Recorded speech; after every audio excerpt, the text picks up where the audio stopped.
पहली बार विदेश गए इंडोनेशिया, वहां पर देखा मेड आई हमको सर्व करने के लिए। हमने उनको पूछा क्या बात है, तुम्हारी शादी हो गई क्या? हमारी बहनों ने हाथ पकड़ के हमको खींचा, महाराज एक प्रश्न मत पूछो। क्या हुआ?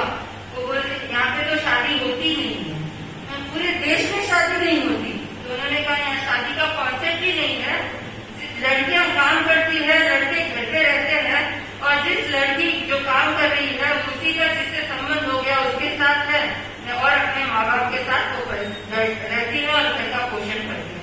मुझे लगा ये तो भारत से एकदम उल्टा है। और फिर जब हम लंदन और अमेरिका गए, वहां देखा तो वहां दाम्पत्य का दूसरा ही कॉन्सेप्ट है। वहां तो कभी किसी को बदल दो, आज अच्छा नहीं लग रहा है, चेंज। एक लड़की, जब हम FIU में पढ़ा रहे थे, एक लड़की रो रही थी। मैंने कहा क्या बात है भाई? क्लास पूरी होने के बाद कहा क्यों रो रही है? बोले आज मेरा डिवोर्स है। मैं क्या अच्छा इनको इमोशनली फील तो होता है। तो मैंने कहा क्या बात है, क्यों डिवोर्स ले रही हो? कि कल रात तो मैंने उसको इतना कहा कि ये म्यूजिक मत बजाओ, तो भी उसने वो म्यूजिक बजाया, मुझे नहीं लगना ऐसे आदमी के साथ। एक दिन म्यूजिक सहन नहीं कर सकती, वो व्यक्ति कैसे जिंदगी साथ में रह सकते हैं? वहां के एक प्रोफेसर जब हम वापस दिल्ली आए तो हमसे मिलने के लिए आए, और उसने कहा कि साध्वी प्रमुखाजी जी के सब दर्शन किए। साध्वी प्रमुखाजी जी ने हमको बुलाया कि देखो तुम्हारे प्रोफेसर आए हैं, और उस समय चैतन्य प्रभाजी जी मेरे पास खड़े थे। मैंने कहा ये मेरी सिस्टर है। तो उन्होंने क्या कहा, सेम मदर सेम फादर। सुनते ही मैंने बोला ये क्या पूछ रहा है? मैंने कहा ये इंडिया है, अमेरिका नहीं है, यहाँ सेम मदर सेम फादर कभी मत पूछना। जैसे उन लोगों ने बोला कि यहाँ कभी शादी का मत पूछना, मैंने उसको कहा कि तुम है ना अब कभी इंडिया में ये मत पूछना सेम मदर सेम फादर। ये बात है 2006 साल की, लेकिन आज 15 साल बाद मुझे लगता है हमारे भविष्य जो पीढ़ी आ रही है उसको ऐसा पूछना पड़ेगा कि सेम मदर सेम फादर, क्योंकि हमारे अंदर जो वेस्टर्नाइजेशन आ रहा है, जो संस्कृति का बदलाव आ रहा है, वो हमें कहाँ ले जाएगा हमें पता नहीं है। और सबका एक ही कारण है, ईगो और सहिष्णुता की कमी। अगर ये थोड़ा सा आ जाए तो कितना परिवर्तन आ जाए, लेकिन हम सारी दिक्कतें झेल लेते हैं, ईगो और सहिष्णुता को कम करना नहीं चाहते। एक लड़के की सगाई हुई, लड़की को घूमने ले गया। जब घूमने ले गया तो उसके पैर में कांटा लग गया। जैसे ही उसके पैर में कांटा लगा, उस लड़की ने कहा नहीं मेरे पैर में कांटा लग गया।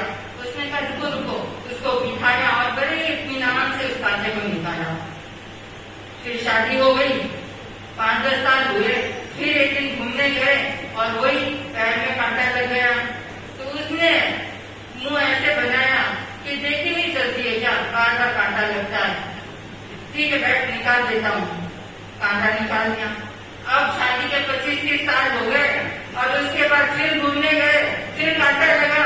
पति ने कहा ये क्या रोज रोज कांटा लगा कि आंखों में चश्मा नहीं है क्या, निकाल कर बैठ गए।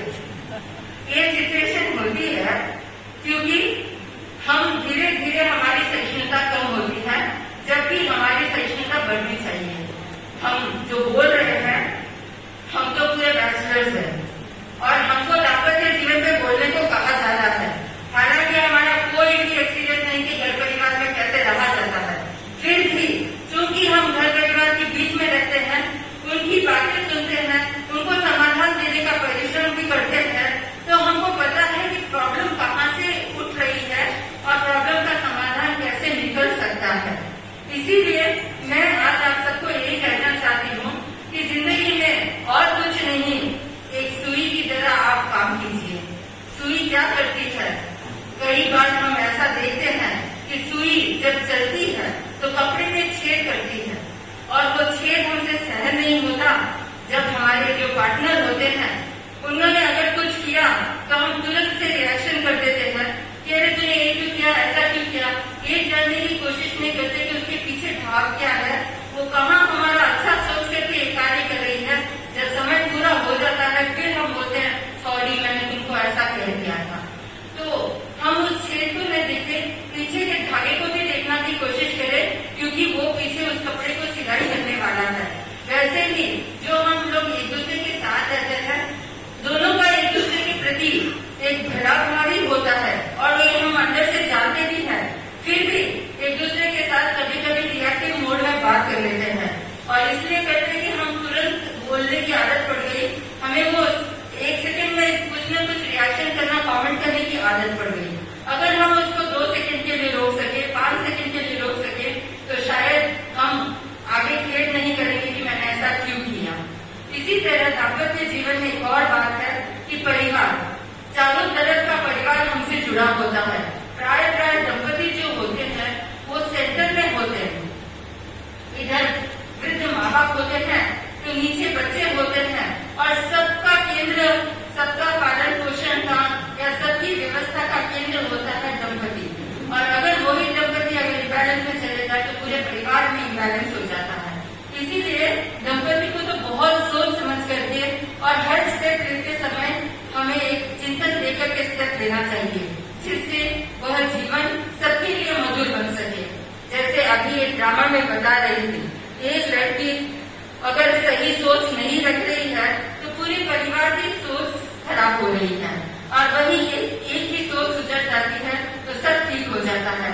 लेकिन प्राय होता क्या है, एक्सपेक्टेशन ये होता है कि मेरा पार्टनर 100% सही हो या मेरी पार्टनर 100% सही हो, और 100% कभी इस दुनिया में कोई सही हो नहीं सकता। और जब वो नहीं मिलता है तो जो एक लूप होल भी होता है ना, वही आंख में रहती है और वो बार बार तू ऐसी नहीं है, तू ऐसी नहीं है, तू ऐसी नहीं है, वही चीज दिमाग में जाती रहती है और उसके कारण रिलेशन में खटास आ जाती है। जो 99% अच्छी क्वालिटी है उसको देखा नहीं जाता।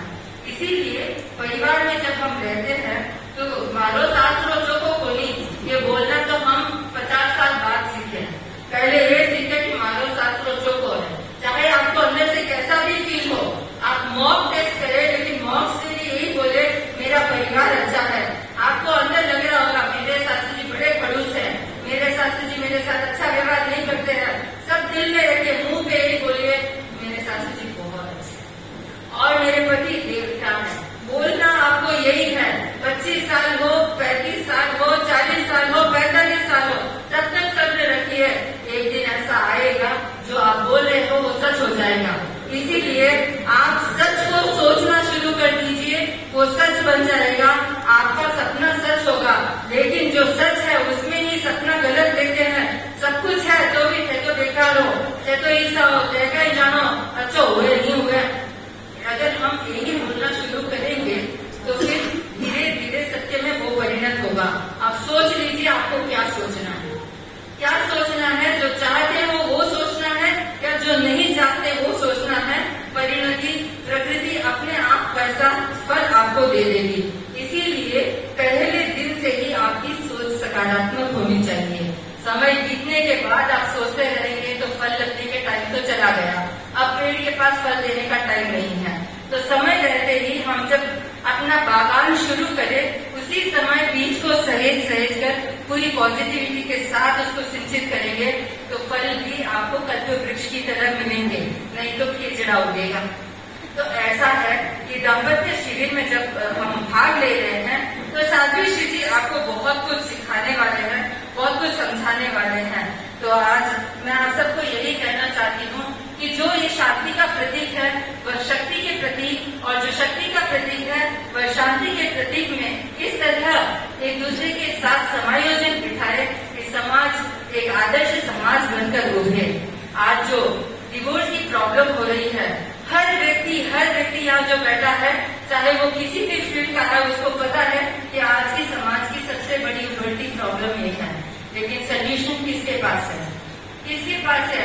हाथ खड़ा करे अगर किसी के पास सोल्यूशन है तो नहीं है। हम सब समस्या पर सोचते हैं, समाधान पर नहीं सोचते हैं। यही परिवार में भी अगर हम समस्या पर सोचते रहेंगे तो समस्या बढ़ती जाएगी, अगर हम समाधान पे सोचेंगे तो समाधान जरूर अवश्य निकलेगा। तो हम take a change, take a U turn और खुद की जिंदगी में सोचने की आदत बदलिए, जिंदगी पूरी बदल जाएगी। यही है कि हम दूसरों को बदलने के प्रयत्न करने के लिए इतना हार्ड एफर्ट लगाते हैं कि किसी तरह वो सामने वाला आदमी पलट जाए, लेकिन खुद को बदलने के लिए हम थोड़ा सा भी संवेदन शक्ति नहीं लगाते हैं। अगर उससे 10% भी आप खुद के लिए लगाएंगे तो वो सामने हुआ बदला हुआ आपको अपने आप ही मिलेगा।